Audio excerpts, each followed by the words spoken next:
Okay, let's talk about the best and the worst movies of 2024 in my opinion. My opinion.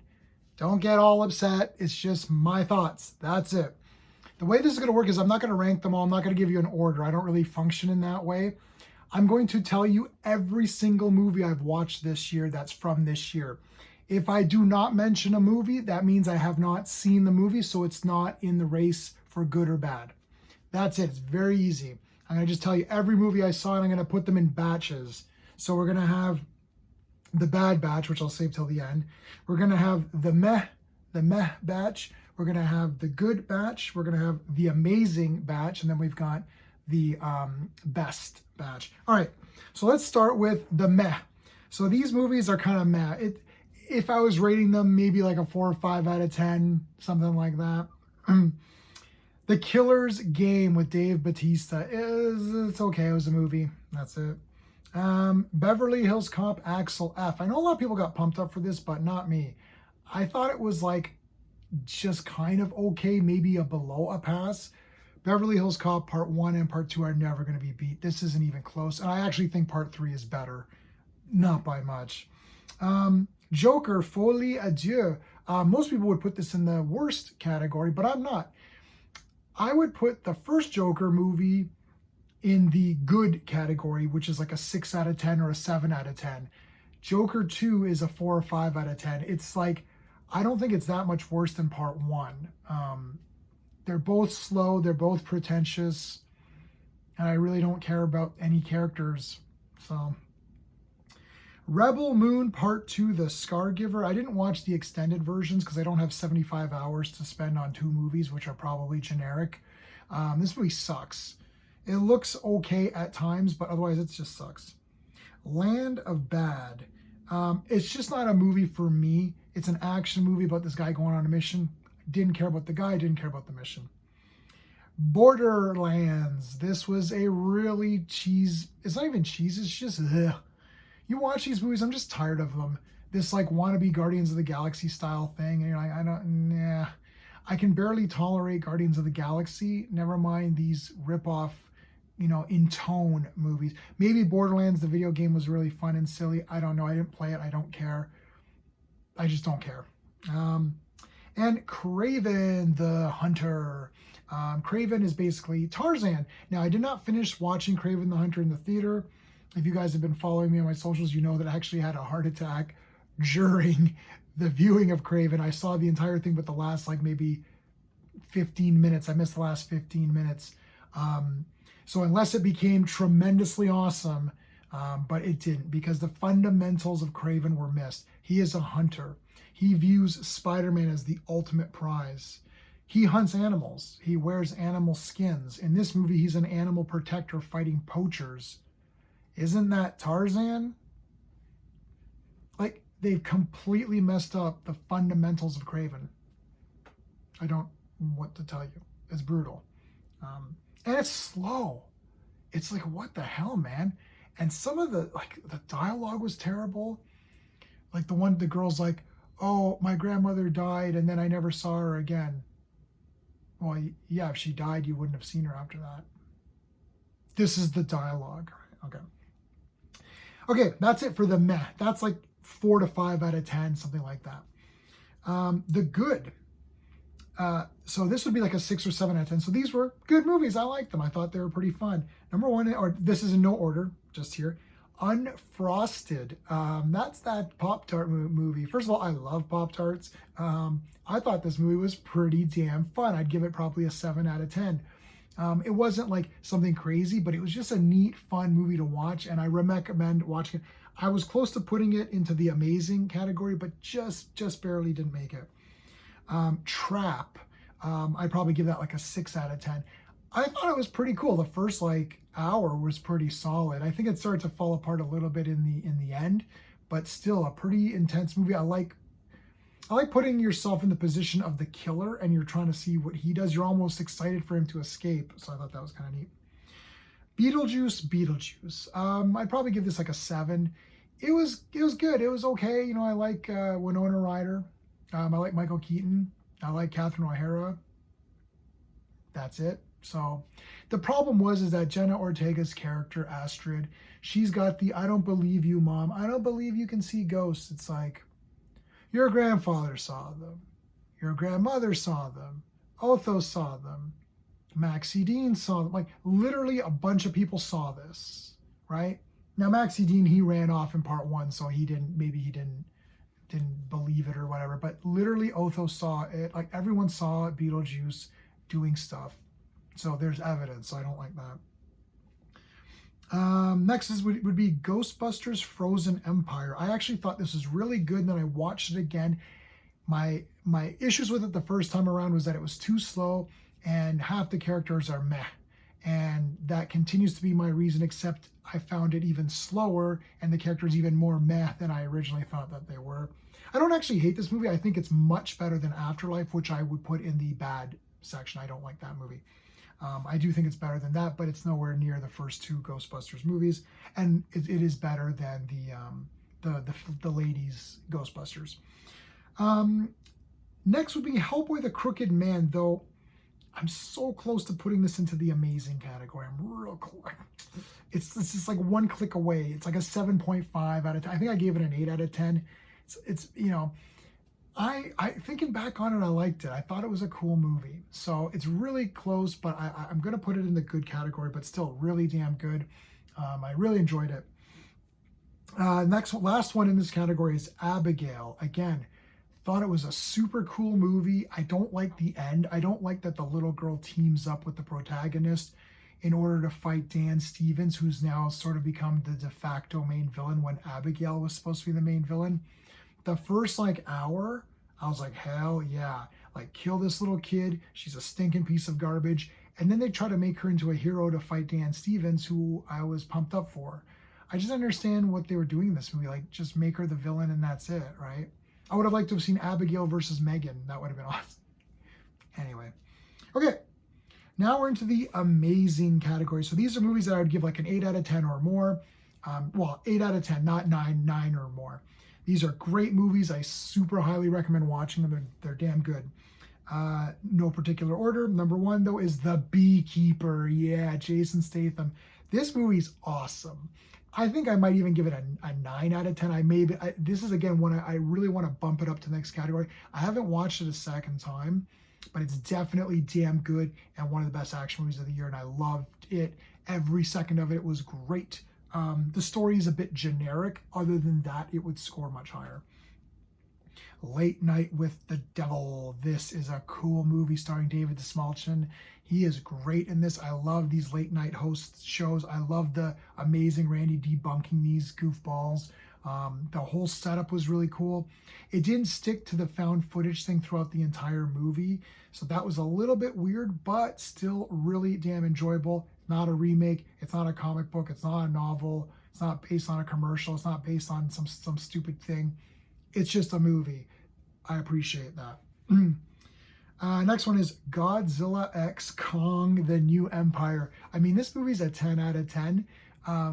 But I mean, honestly, I can't really give it 10 out of 10, even though I would just say it's a 10 out of 10. I love this movie. It's definitely high up. If there was another category, Beekeeper and Godzilla would kind of be in the higher up after amazing, like super amazing, and then they'd be the best. So, but whatever, I put them all together. Great movie. It's awesome. Next one is Monkey Man. Dev Patel, first time directing. Love this movie. It's damn good. He's a great actor. One of the best actors we have going for me right now. Love The Green Knight. I've seen that many times. I think he's awesome. I pretty much loved him in every movie that I've seen him in, except for The Last Airbender, but I didn't like anybody in that movie. The hotel movies that he's in, The Best Exotic, Marigold Hotel, both of those are awesome. Yeah, great. Absolutely fantastic. That next is The Ministry of Ungentlemanly Warfare. What a damn awesome movie. This did not get released in theaters. Shame, shame, shame, shame on everybody who made that not happen. This would have been a great movie to see in the theater. It's absolutely fantastic. Henry Cavill is on friggin' fire in this movie. I love, is it Christensen or Hitchens? I don't remember the guy's name. The Canadian boy, so I should know him. Come on, it's Aquaman. Or someone who's going to play Aquaman. That's Reacher. He's great, and everyone's great. The villain is good, the girl's good, like everybody's good in this movie. The action's great. This was a solid movie. Should have gotten a theatrical release. Next one is Maxine. This is the conclusion of the sort of Pearl X Maxine trilogy. Those are the 3 movies.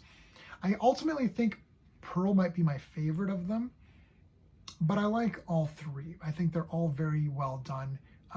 Definitely Maxine and Pearl are for sure high up. X, it's okay. Pearl is a big step up from X, and Maxine is at least equal to Pearl. It might be better in some ways because of just like the way that it was shot and everything was really cool, but all great movies. Next up, of course, Deadpool and Wolverine. Yes, I love this movie. This is great. I have a lot of issues with it. Still do. But ultimately, I've watched it now a couple times. It's super fun, and the 2 leads are great. So colorful costumes, fighting a bunch of guys, lots of action. It's a cool movie. Definitely deserves to be in the amazing category. Next up is Oddity. Now, this is a British horror movie. Came out of nowhere, watched it on the whim, and it was really damn good. Nice little creepy little movie. Great job, guys. I'm not going to say too much more. You should check out Oddity. It's really, really damn good. Okay, now we're going into the bad before we get into the best. Bad. This is movies that I would give like, under a 4. So like really trash, the dump heap movies. Unfortunately, Damsel is going to be the first one I'm going to talk about. That movie was with Millie Bobby Brown. It's an absolute disastrous garbage mess. It is like so awful. I did a full length review on it. Check it out. It's garbage. Next one is Long Legs. Oh my God, what a boring, terrible trash movie. It's absolutely horrible. There's almost nothing redeeming in this movie. It's just terrible. Next one is Roadhouse, the remake. Really? What a bunch of garbage. It's like there's no reason to remake that movie, so F it.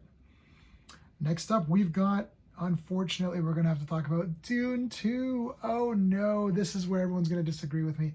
I don't like this movie. It's way too long. It's super boring. They changed around the story. They made Chani into a complete garbage character, where I used to like Chani, and now I think she sucks.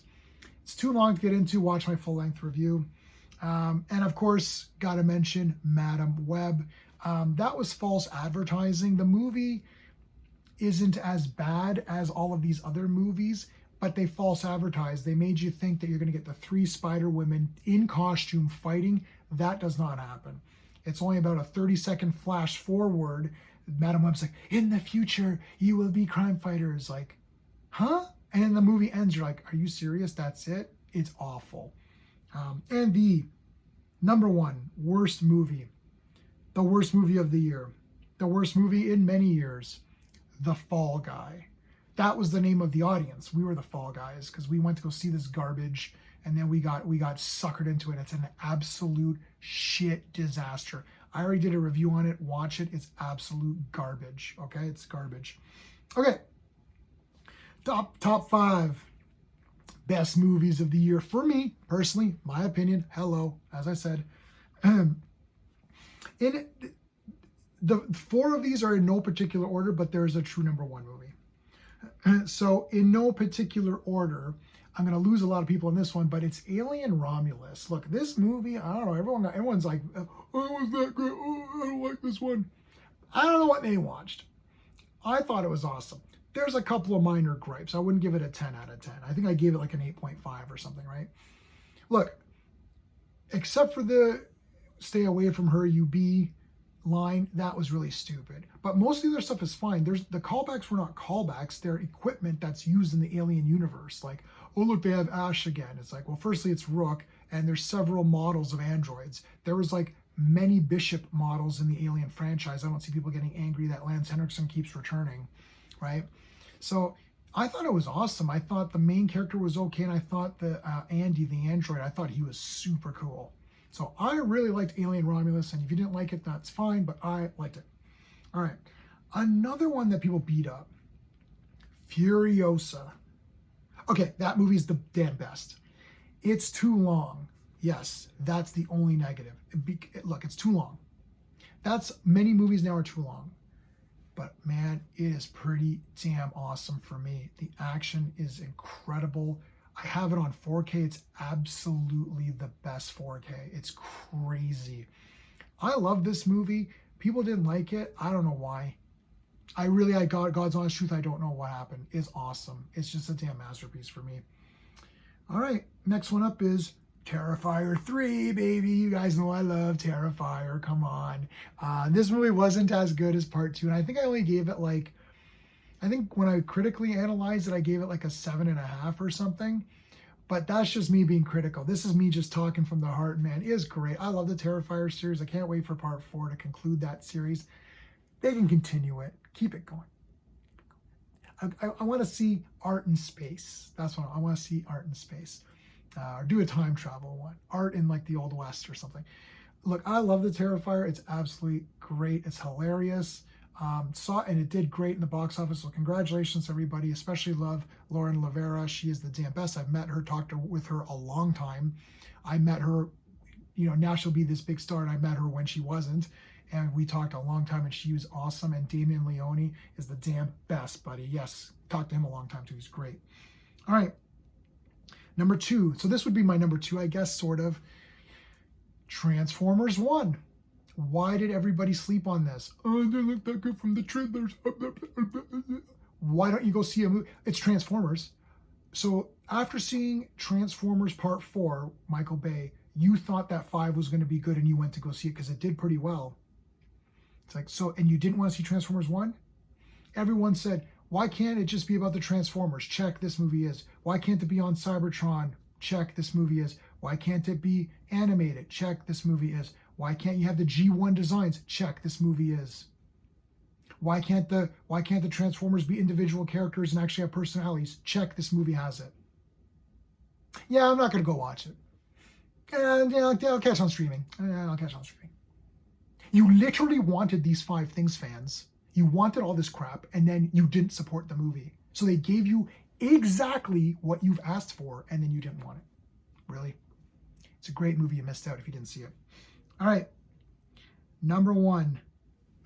The number 1 best movie of the year, I'm not going to put my notes down, is